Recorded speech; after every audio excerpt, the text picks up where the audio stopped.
Cricket ലോകം കണ്ട ഏറ്റവും മനോഹരമായ അട്ടിമറികളിലൊന്ന് 2017 ജൂലൈ 20 ഡെർബിയിലെ കൗണ്ടി ഗ്രൗണ്ട്. എതിരാളികൾ 6 വട്ടം ലോക കിരീടം ചൂടിയിട്ടുള്ള സാക്ഷാൽ ഓസ്ട്രേലിയ.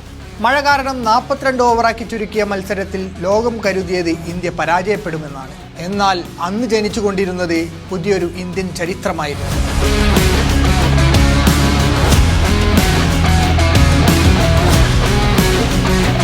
ഓസീസ് അഹങ്കാരത്തെ തച്ചുടച്ചുകൊണ്ട് ഇന്ത്യൻ പെൺപട അടിച്ചുകൂട്ടിയത് 4 വിക്കറ്റിന് 281 റൺസ്. മറുപടി ബാറ്റിങ്ങിനിറങ്ങിയ ശക്തരായ ഓസ്ട്രേലിയയെ വെറും 245 റൺസിന് ഇന്ത്യ എറിഞ്ഞൊതുക്കി.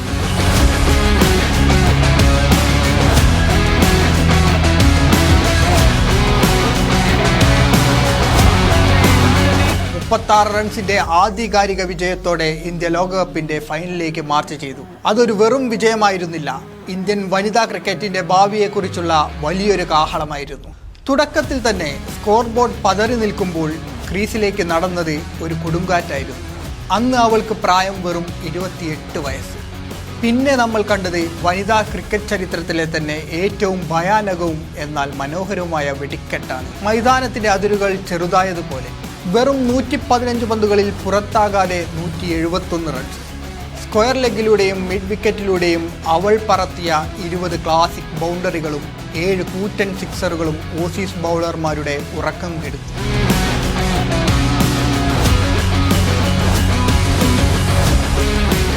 .68 എന്ന സ്ട്രൈക്ക് റേറ്റിൽ അവൾ ബാറ്റ് വീശിയപ്പോൾ ഡെർബിയിലെ മൈതാനം ആ മാസ്റ്റർ ക്ലാസിന് മുന്നിൽ നിശബ്ദമായി തലകുനിച്ചു. ആ 171 റൺസിൻ്റെ കൊടുങ്കാറ്റ് ഒറ്റ ദിവസം കൊണ്ട് ഉണ്ടായതല്ല. പഞ്ചാബിലെ മൊഗ എന്ന കൊച്ചു പട്ടണത്തിലാണ് അവൾ ജനിച്ചത്. പെൺകുട്ടികൾക്ക് കളിക്കാൻ ഒരു ക്രിക്കറ്റ് ടീം പോലും ഇല്ലാതിരുന്ന കാലത്ത് ആൺകുട്ടികൾക്കൊപ്പം ബാറ്റുമേന്തി അവൾ മൈതാനത്തിറങ്ങി. ക്രിക്കറ്റ് പെൺകുട്ടികൾക്കുള്ളതല്ല എന്ന് സമൂഹം പരിഹസിച്ചപ്പോൾ അച്ഛൻ ഹർമന്ദർ സിംഗ് അവൾക്ക് വലിയൊരു കരുത്തായി നിന്നു. സ്കൂളിലെ കോച്ച് കമൽദീഷ് സിംഗിന് കീഴിൽ അവൾ കഠിനമായി പരിശീലിച്ചു. ആൺകുട്ടികളുടെ പേസ് ബോളിങ്ങിനെ ഭയക്കാതെ നേരിട്ട ആ പോരാട്ട വീര്യമാണ് ഒടുവിൽ 2009 മാർച്ച് 7 ചിരവൈരികളായ പാകിസ്ഥാനെതിരെ അവളെ ഇന്ത്യൻ നീലക്കുപ്പായത്തിൽ അരങ്ങേറാൻ പ്രാപ്തയാക്കിയത്. പക്ഷേ യഥാർത്ഥ ഇതിഹാസങ്ങൾ പൂർണ്ണമാകുന്നത് അവർ കിരീടമുയർത്തുമ്പോഴാണ്. 2017 ഫൈനലിലെ ആ കണ്ണീരിന് കാലം കാത്തുവെച്ച മറുപടിയായിരുന്നു 2025 നവംബർ 2 ലോകകപ്പ് ഫൈനൽ. ഒരു ഘട്ടത്തിൽ സമ്മർദ്ദങ്ങൾക്ക് നടുവിൽ വിക്കറ്റുകൾ വീഴുമ്പോൾ മറുവശത്ത് വിശ്വസ്തയോടെ നിന്ന സഹതാരത്തിനൊപ്പം അവൾ പടുത്തുയർത്തിയ ആ നിർണായക കൂട്ടുകെട്ട് ഇന്ത്യൻ ഇന്നിങ്സിന്റെ ജീവവായുവായി മാറി. സ്ട്രൈക്ക് റൊട്ടേറ്റ് ചെയ്തും മോശം പന്തുകളെ അതിർത്തി കടത്തിയും ഒരു ക്യാപ്റ്റന് മാത്രം കളിക്കാൻ കഴിയുന്ന പക്വതയോടെ അവൾ നേടിയത് 101 റൺസ്. ഒടുവിൽ 52 റൺസിന്റെ വിജയത്തോടെ ഇന്ത്യ ആ ലോകകപ്പ് കിരീടം സ്വന്തമാക്കുന്നു.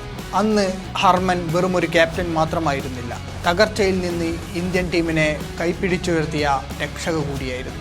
ക്രിക്കറ്റ് ഭക്ഷിച്ചു ജീവിക്കുന്ന ഇന്ത്യ എന്ന മഹാരാജ്യത്ത് അരികു പറ്റിക്കിടന്ന വനിതാ ക്രിക്കറ്റ് ടീമിനെ കൈപ്പിടിച്ചുയർത്തുന്ന ജീവവായുവായിരുന്നു ആ ജയം. മിഥാലി രാജും ജുലാൻ ഗോസ്വാമിയും അഞ്ജും ചോപ്രയും അടങ്ങുന്ന തലമുറകൾ ഒഴുക്കിയ വിയർപ്പിന്റെ ആകെ തുക.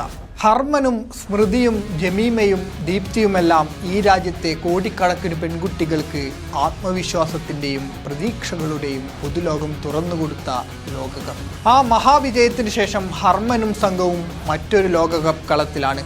2026 T20 വനിതാ ലോകകപ്പ്. പ്രതീക്ഷകൾ വാനോളം ഉയരുമ്പോഴും ഇത്തവണ ആശങ്കകളും കുറവല്ല. പാകിസ്ഥാനും ഓസ്ട്രേലിയയും ബംഗ്ലാദേശും സൗത്ത് ആഫ്രിക്കയും നെതർലാൻഡ്സും ഉൾപ്പെടുന്ന ഡെത്ത് ഗ്രൂപ്പിലാണ് ഇന്ത്യ. ഇതുവരെ 4 മത്സരങ്ങളിൽ നിന്ന് 3 ജയവുമായി 6 പോയിന്റാണ് ടീം ഇന്ത്യ നേടിയിട്ടുള്ളത്. ഈ വരുന്ന ഞായറാഴ്ച സെമി ഉറപ്പിക്കാൻ ഓസ്ട്രേലിയക്കെതിരെ ഇന്ത്യൻ ടീം ഇറങ്ങുകയാണ്. അവരെ മുന്നിൽ നിന്ന് നയിക്കാൻ അവളുണ്ടാകും. ഇന്ത്യൻ വനിതകളെ സ്വപ്നം കാണാൻ പഠിപ്പിച്ച ഹർമൻപ്രീത് കൗർ.